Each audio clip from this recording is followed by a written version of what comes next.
అందరికీ ధన్యవాదాలండి. మా CPWS scheme and RWS project అంటే భారీ రక్షిత మంచినీటి సరఫరా విభాగం. ఇది గ్రామీణ ప్రాంతంలో కీలకంగా తీర ప్రాంతంలో రోజు ఫిల్టరేషన్ చేసి నీరు ప్యూరిఫై చేసి క్లోరినేషన్ చేసి ప్రజలకు అందజేసేది మేము కీలకంగా.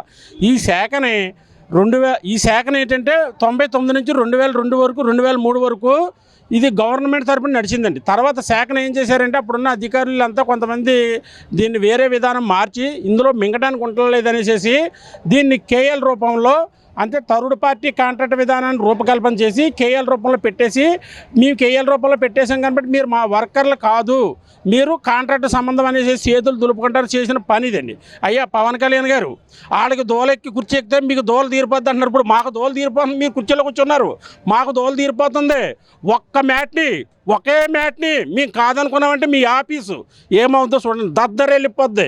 ఒక్కరోజు సిపిడబ్ల్యూఎస్ స్కీమ్ వర్కర్స్ 7,000 మంది ఒక్కరోజు ఫస్ట్ మ్యాట్ని కాదనుకుంటే మీ ఆఫీస్ చుట్టూరు ఎంతమంది ఉంటారో, గుంటూరు నేషనల్ హైవే ఎలా ఉంటుందో మేమంటే ఏంటో చూపెడతాం. 7,000 మంది కార్మికులు ఒక్కరోజు ఆపితే జనం గడగలాడతారు. ఆడి వస్తే తెలుస్తుంది. అంటే మీరు చెప్పే డైలాగే మేము చెప్తున్నాం. సమర్థుడు నాకెందుకు అనుకుంటే అసమర్థుడు రాజ్యం వెళ్తాడన్న డైలాగ్ మీరు చెప్పేదే. మీ బాగానే మేము ఫాలో అవుతున్నాం, మీకే మేము ఓట్లేసాం. మీరు ఏం చెప్తున్నారు అదే మేము చేస్తున్నాం. మీ శాఖ మాకు ఇచ్చారని మేము ఎంతో ఆనందంగా ఉన్నాం. ఈ శాఖ ఈరోజు మీ శాఖ తీసుకున్నందుకు 2 సంవత్సరాలుగా మా కార్మికులు దయనీయమైన బతుకు వెళ్ళబోతున్నారు. మా కార్మికులు ఎలాంటి బతుకులు వెళ్ళబోతున్నారు అన్నది ఒక్కసారి మీరు కళ్ళు ఇప్పితే చూస్తే తెలుస్తుంది. అనేక మార్లు మేము రిప్రజెంట్ ఇచ్చాం. మీరు రాజుల్లో మీటింగ్ పెట్టినప్పుడు మీ అందరికీ కూడా పరిగెట్టును వచ్చి మేము తర్వాత ఇవ్వడం జరిగింది. తర్వాత మేము వచ్చి కలిస్తే మీ సమస్య సాల్వ్ అవుతుంది అన్నారు. ఇంతవరకు సాల్వ్ అవ్వలేదు కదా సార్. ఇంతవరకు ఎవరికి 18 నెలలు 20 నెలలు జీతాలు ప్లస్ కాంట్రాక్టర్స్ ఏం చెప్తున్నారంటే మాకు 2 సంవత్సరాల నుంచి బిల్స్ రావటం లేదు. బిల్స్ వస్తే అక్కడ గవర్నమెంట్ ఇచ్చే సెమీ స్కిల్డ్ స్కిల్డ్ 18 ఏళ్ళ నుంచి 26,000 వరకు రేట్ ఉంటుంది. ఇక్కడ వర్కర్స్కి ఇచ్చేదండి కాంట్రాక్టర్ ఏం చేస్తున్నాడు, నాకు ట్యాక్స్ పడుతుంది, ఏదో బిల్లు పడుతుంది, దానివల్ల లెస్ అవుతుంది. దానివల్ల మేము పోటీకి వెళ్ళిపోయి లెసలకి వేస్తున్నాం. ఒకళ్ళ మీద ఒకళ్ళు పోటీకి వెళ్ళి లెసలకి వేస్తున్నాం. లెసలు ఎంత పడుతున్నాయి తెలుసండి సారు? 25 30% 36% కూడా లెస్ వేస్తున్నారు. అంటే ఇంత లెస్ వేసి కాంట్రాక్టర్ గారు ఎలా నడుపుతున్నారు అన్నది కూడా మీరు కొంచెం అవగాహన చేయించాలి సార్. దీని మీద నడిపి మా పొట్ట కొడుతున్నారు, మాకు జీతాలు ఇవ్వట్లేదు. ఎక్కడో ఇస్తే 12,000 ఇస్తున్నారు, 6,000 నుంచి 12,000 ఇంతవరకే జీతాలు ఎలా ఇచ్చుకొస్తున్నారు. అది 6 నెలలకో 7 నెలలకో 8 నెలలకో దెబ్బలాడగా ఇస్తున్నారు. కానీ కరెక్ట్గా ఏ నెల ఇవ్వట్లేదు. పిఎఫ్ పిఎస్ఏ తీయాలని నారమ్స్ ఉంది. నారమ్స్ ఏం కండిషన్ పెట్టారు సార్? ఒక సిపిడబ్ల్యూఎస్ స్కీమ్స్ అంటే 6 ఉన్నారు, 8 మంది ఉన్నారు, 20 మంది ఉన్నారు, 150 మంది 200 మంది ఉన్నారు. మాకు 21 మంది ఉంటే మీ పిఎఫ్ తీర్థం లేకపోతే తీయమన్నారు. అంటే పెద్దోడికి ఏమో పెద్ద స్కీమ్లో వాడికి అన్నం పెడతారు, చిన్న స్కీమ్లో వాడికి గడ్డి పెడతారా? అంటే ఆ చెరువున్న తుప్పలున్న ఆ చెరువులో నీళ్లు కాసుకుని తాగి బతికేమో మేము మా పిల్లలు మేము ఏమేవాలి? మా బతుకులేంటి? ఇప్పుడు లేబర్ చట్టం మీ గవర్నమెంట్ అలాట్మెంట్ చేసిన చట్టమే మేము అడుగుతున్నాం. కొత్తది మేము అడగట్లేదు సారు. గవర్నమెంట్ ఏదైతే అలాట్ చేసిందో కనీస వేతనం చట్టం పిఎఫ్ పిఎస్ఐ ప్రతి పౌరుడికి బాధ్యత అంటున్నారు కదా, మెడికల్ ఇవన్నీ మేము అదే అడుగుతున్నాం సార్. అంతకుమించి కొత్తది అడగట్లేదు. మీరు కాంట్రాక్టర్ అగ్రిమెంట్లో బోలిస్తున్నారు, కానీ కాంట్రాక్టర్ ఏది మేము అమలు చేయం, మాకు రావట్లేదు, మేము చెయ్యం. పిఎఫ్ తీస్తాం, గవర్నమెంట్ 20% డబ్బులు ఇస్తే ఎక్స్ట్రా తీస్తాం, లేదా మేము తీయం. వాళ్ళ బల్ల గురించి చెప్తున్నారు. అధికారులు కూడా ఏం చేసేది లేదు సార్. ఇది గవర్నమెంట్. ఈ 2 సంవత్సరాలు మీరు ఏమైనా పవన్ కళ్యాణ్ కలవడం జరిగిందా? ఏమైనా మాట ఇచ్చారా మీకు? ఏమన్నా పవన్ కళ్యాణ్ గారి కోసం మేము ఒక 20 సార్లు, నేనే 10 సార్లు లెటర్ పెట్టాను సార్. మేము ఒక 20 సార్లు కలవడం జరిగింది. అలాగే జనసేన ఎమ్మెల్యే మాది అంబేద్కర్ కోనసీమ జిల్లా సార్. మా జిల్లాలో గౌరవనీయులైన రాజోలు ఎమ్మెల్యే గారి ద్వారాగానే మేము లెటర్ ఇచ్చి పంపించడం, అలా మాట్లాడించడం, ఇవన్నీ పెట్టించడం. ఇంకా చైర్మన్లు ఉన్నారండి మా జిల్లాలో కూడా, జనసేన లీడర్స్ ఉన్నారు, జిల్లా అధ్యక్షులు ఉపాధ్యక్షులు ఉన్నారు. వాళ్ళ ద్వారా కూడా ఇచ్చి పంపించడం జరిగింది సార్. అయితే అపాయింట్మెంట్ అని 2 సార్లు అన్నారు, వచ్చాం, క్యాన్సిల్ అయ్యిందండి. పవన్ కళ్యాణ్ గారే సాగుతూ మేము బ్యానర్ ఇలా ప్లే కార్డులు పెట్టుకుని కూర్చుంటే లోనకి వెళ్ళి ఇద్దరు రమ్మని కోరంపారు సార్. వెళ్ళిన తర్వాత రూమ్లోకి వెళ్ళాక ఓఎస్టీ గారు వచ్చారండి. సార్ నన్ను పంపారు, మీరు ఏం చెప్తారు చెప్పండి, ఇవన్నీ తీస్తే అవన్నీ తీసి ఓఎస్టీగా సార్కి పెట్టాను. సార్ మాట్లాడారు, చూశారు. ఇది మేడం గారితో ప్రిన్సిపల్ ఈఎన్సీ గారు మేడం గారండి, ఈఎన్సీ గారితో మాట్లాడుతున్నాను. మా ఎదురుగుండా మాట్లాడి, అలాగే అప్పుడున్న ప్రిన్సిపల్ సెక్రటరీ శశిభూషణ్ గారండి, ఇప్పుడు మళ్ళీ వేరే ఆయన ఎవరు మారారు, ఆయనతో కూడా మాట్లాడారు. సార్ దీన్ని ఏదో చేయమన్నారు, వీళ్ళకి ఏదో చేయమన్నారు. ఈ విషయం చెప్పి 8 నెలలు అవుతుంది సార్. ఇంతవరకు జీతాలే లేవు సార్, జీతాలే లేవు మాకు.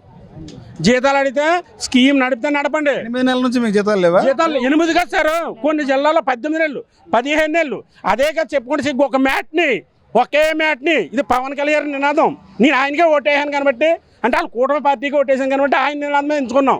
మేము ఇదే నినాదం ఎంచుకుంటానంటున్నాం. ఇప్పుడు ఆయన ఏదో సినిమాలో చూపించారు సార్ గంగతో రాంబాబు, మేము అదే చూపించాం. అది చూపించాకే మేము రెడీ అయ్యాం సార్. ఇప్పుడు అంటే ఫస్టే చూపించకూడదు కదా సార్. చూస్తాం మా సహనం ఇంకా కడుపు కాలిపోయి మా సహనం నెత్తి మీద ఎక్కితే అది ఏంటన్నది ఆయనకి చూపెడతాం సార్. అది సార్ మాకైతే ఈ సిపిడబ్ల్యూ స్కీమ్స్ నుంచి న్యాయం చేయమని అడుగుతున్నాం. కనీస వేతనం చట్టం ప్రకారం ఇవ్వాలని అడుగుతున్నాం. 3 సార్లు జీవో ఇచ్చారు సార్ ఇలా వేరే గవర్నమెంట్ ఉన్నప్పుడు. కానీ ఆ జీవో కొంతవరకు రావడం అక్కడ బుట్టదాఖలు అయిపోవటం. మేము కొత్తగా అడగట్లేదు సార్ మేము పర్మనెంట్ చేయమని అడగట్లేదు సార్. మాకు కనీస వేతనం ప్రకారం కనీస వేతనం చట్టం ఏదైతే చెప్తుందో ఆ చట్టం ప్రకారం ఇవ్వండి. మాకు పిఎఫ్ ఈఎస్ఐ ఇవ్వండి. అలాగే ఒక గుర్తింపు కార్డు ఇవ్వండి. అంటే థర్డ్ పార్టీ కాంట్రాక్ట్ విధానాన్ని రద్దు చేయమని అడుగుతున్నాం. పర్మనెంట్ చేయమని మేము ఎప్పుడూ అడగం సార్. ఇప్పుడే కాదు ఎప్పటికీ అడగం. మాకు నెల జీతం అడుగుతున్నాం. నెల ఫస్ట్ తారీఖు జీతం అడుగుతున్నాం. పిఎఫ్ ఈఎస్ఐ కనీస బాధ్యత అడుగుతున్నాం. మేము ఇప్పుడు పనిచేసేది డే అండ్ నైట్ కూడా చేస్తాం సార్. ఇప్పుడు అలాగే చేస్తున్నాం, అప్పుడు అలాగే చేస్తాం సార్. దీని మీద కొంతమంది అభిప్రాయాలు పెడుతున్నారు. ఏదో మీరు కొంతమంది అధికారుల దగ్గరికి వెళ్తే మీరు తర్వాత ధర్నాలు చేస్తారు అయ్యి అని. మేము అలాంటి పర్మనెంట్ చేయమని మేము ఎక్కడ అడగట్లేదు సార్. మీరు అలాట్ చేసిన ఎస్ఎస్ఆర్ రేట్లో ఉన్న రేటే మాకు ఇవ్వండి. మీరు పెట్టే పిఎఫ్ పిఎస్ఐ అన్న సదుపాయాలు మాకు కల్పించండి. మేము ఇంతకన్నా మెరుగ్గా పనిచేసి పెడతాం. విలేజ్లో మీ నీళ్ళు క్వాలిటీ ఆఫ్ నీళ్ళు ఇచ్చేది మేము, క్వాలిటీ ఆఫ్ ఫిల్టరేషన్ చేసేది మేము, అంతా చేసేది మేము. అక్కడ ఇంకోటి సార్ క్వాలిటీ ఆఫ్ మెటీరియల్ కూడా కావాలి సార్. ఇచ్చినప్పుడు మీకు ఇంతకన్నా ఇంకా 100 రెట్లు మిన్నగా మేము చేసి పెడతాం. కానీ మా కడుపు కొట్టి మా ఆకలి పెంచి మా ఇంటికాడ ఏంటనుకున్నారండి, పిల్లలు చదివించుకుంటే ఒకసారి డబ్బులు రాస్తే స్కూల్ మాస్టర్లు తిడుతున్నారండి.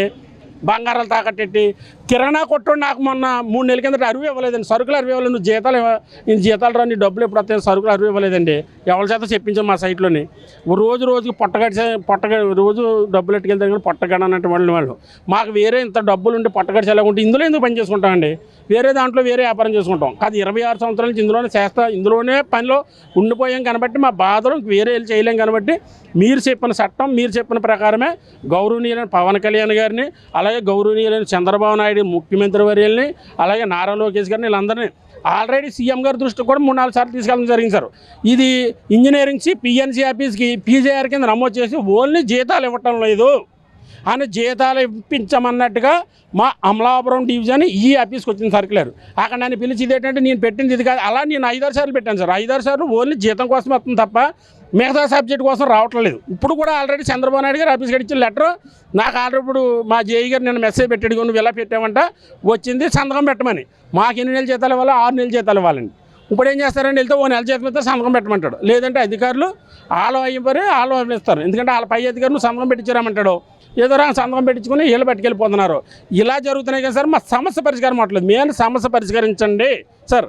కాంట్రాక్ట్లు అయితే మాకు 2 years నుంచి బిల్స్ రావట్లేదు. బిల్స్ వస్తే మేము అన్న జీతం మేము ఇస్తాం. మీకు ఎంత ఇస్తున్నామో ఆ జీతం మేము ఇస్తాం.